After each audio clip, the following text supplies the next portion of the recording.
If you have a friend that's grieving or going through a grief or loss, here are the 3 things that will help and 3 things that actually won't help. So I got you as someone who has gone through a shit ton of grief in the past couple years, and I've learned a lot from it, and here's what I liked and what I didn't like when people said things to me. Okay, starting with here's what not to say.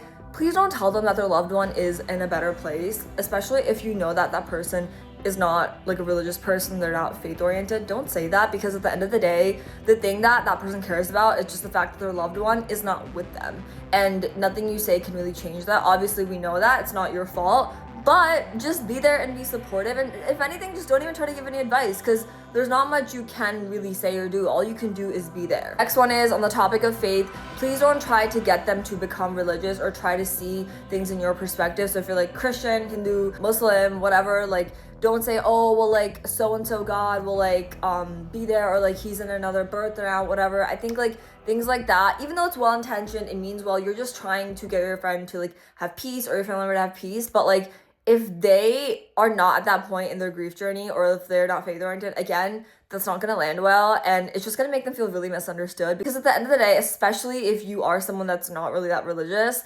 thinking about, oh, they're gonna have another birth, or oh, they're gonna go to heaven or whatever, like that doesn't bring you that much peace. And I think a lot of people don't understand that, and it's okay, but now you know. All that to say, there's so many things you can do as a friend or a family member, and that is just being there for them, helping them with any acts of service, making sure they're okay, riding with them through like the ups and downs. I think a lot of times when you're going through grief, you just don't have the energy to do a lot of things. So like in those times, being there and being that person that just comes without even like asking them or expecting the normal friendships or dynamics to come into place is really important, because when you're going through grief, you literally don't have the energy. And so like when someone just shows up, brings you flowers, or just does something nice, or even like listens to you while you vent and even gives you a hug, or like sends you a random text, like things like that matter a lot, and it matters and is actually so much more helpful than someone trying to give you advice. And that being said, also hanging out with them, like I think something that people are scared about is, oh well, like if I bring the person up, they're gonna get triggered. And it's like, dude, they're thinking about them regardless of whether or not you bring it up or not. So bring it up, talk about the stories. At the end of the day, you just want to show that friend that you love them and you're here for them and you get what they're going through to a certain extent,